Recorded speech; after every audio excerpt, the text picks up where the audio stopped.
Imagine being trapped 100 feet underwater in pitch black darkness. The air you're breathing is slowly killing you. Your skin is being eaten by sea creatures. And through the metal walls, you can hear the bodies of your crewmates floating past in the flooded corridors. This isn't the plot of a horror movie. This is exactly what happened to Harrison Okene, a 29-year-old cook from Nigeria who survived 72 hours at the bottom of the ocean in conditions that should have killed him in minutes. This is the story of the most miraculous survival at sea you've never heard of.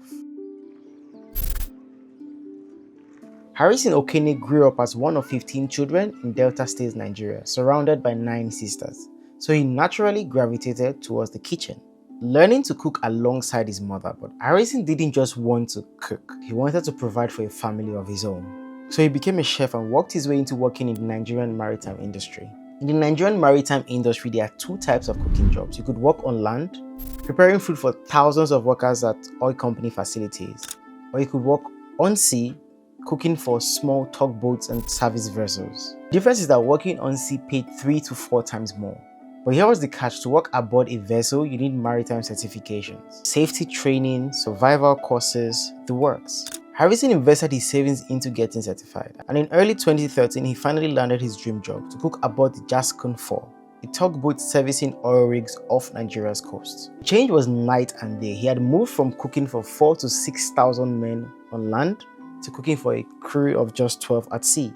And it quickly became a second family to Harrison. Harrison, a devout Christian, became their counselor, their advisor, and a confidant for everyone on this boat. They would talk to him about their affairs back home, their wives, their children, everything.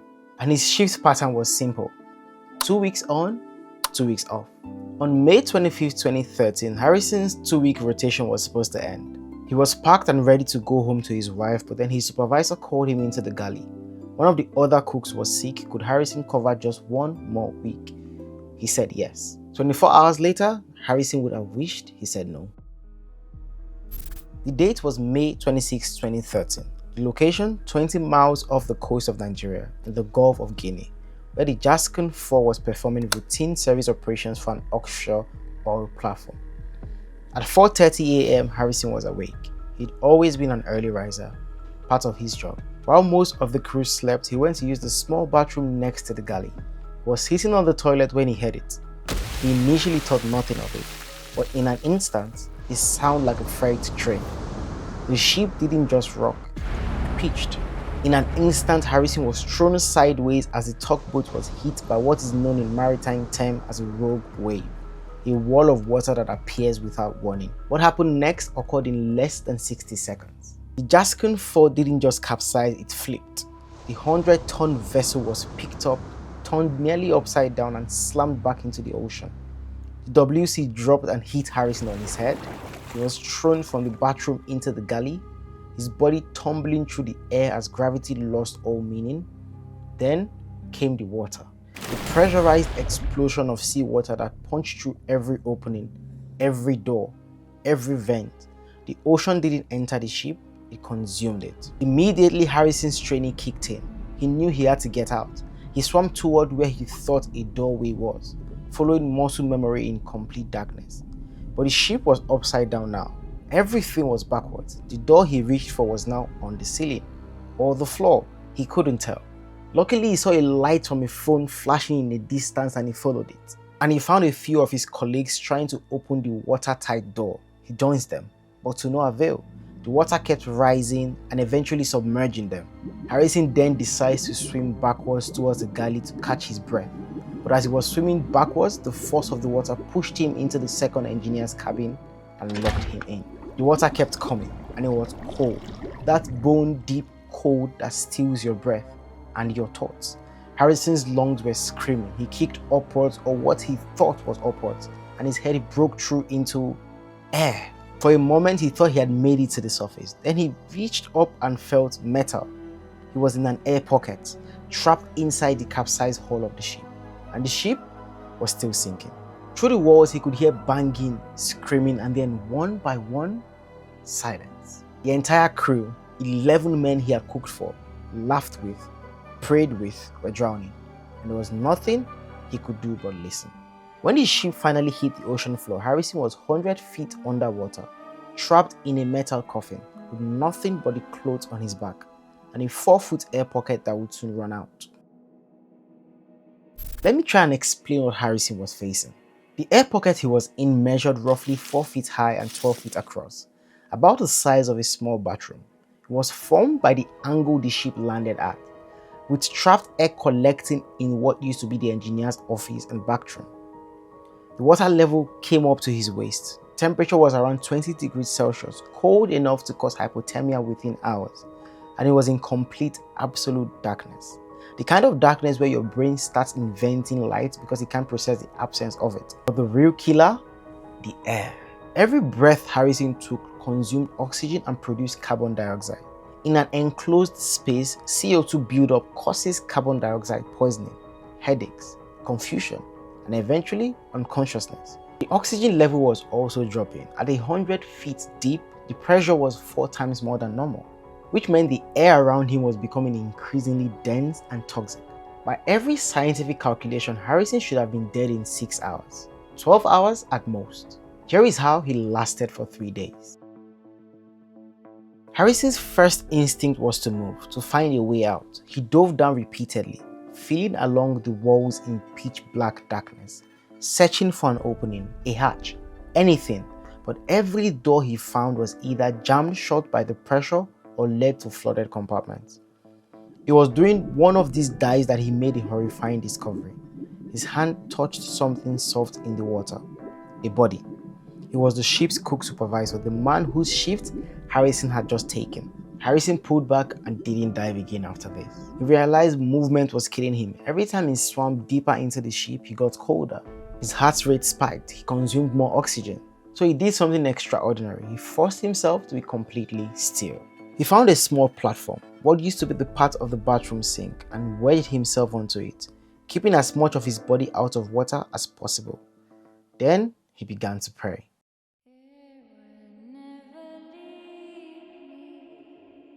As the first day passed into the second, Harrison's body began to betray him. The cold was relentless. His finger and toes went numb. His teeth chattered so loudly he thought they would crack. Hypothermia was setting in, making him drowsy, which was dangerous because if he fell asleep, he fell into the water. The air was getting worse. Every breath felt thinner, like breathing through a straw. His head pounded from CO2 buildup. He started hallucinating, seeing lights, hearing voices, and then there were the fish, nibbling on his feet beneath the waters. The flooded ship had become an artificial reef. Small fish, crabs, and shrimp were drawn to the structure.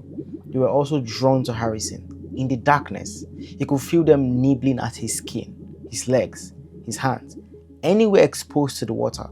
It was painful, but the sensation was maddening, like being slowly erased. At some point, he couldn't even tell if it was day or night. But just when he was about to give up, his hand touched something floating in the water, a bottle. It was a can of Coke. He grabbed it. He had never been more grateful for anything in his life. But when he tried to eat or drink, he couldn't. The salt water had peeled the skin off his lips, his tongue, and his throat. The carbonation was agony. He could only take tiny sips, rationing it across hours. Later, he found a can of sardines. The same problem, his mouth was too raw to chew. He could only place tiny portions on his tongue and let them just dissolve.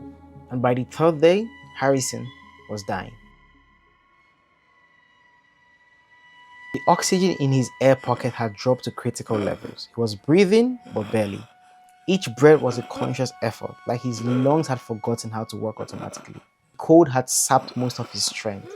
His thinking was foggy. He started forgetting where he was, why he was there. Time lost all meaning. He would drift in and out of consciousness, never sure if he was awake or dreaming.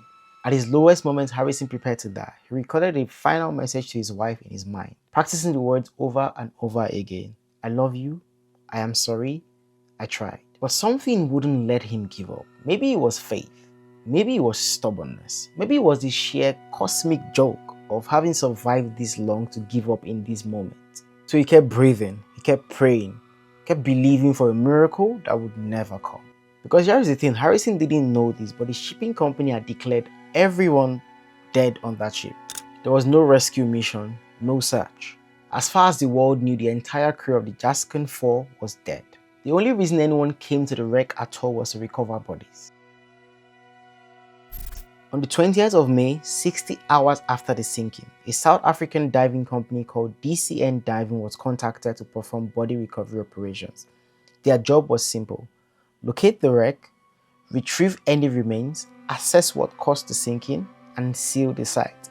Nobody expected survivors. The ship had been on the ocean floor for 3 days. Survival wasn't just unlikely, it was impossible. The dive team was led by Nico van Herden and Darren Wright, two experienced commercial divers who had seen plenty of wreck recoveries. This was supposed to be routine, if grim, work. They descended to the wreck at around 11 a.m. through the murky water.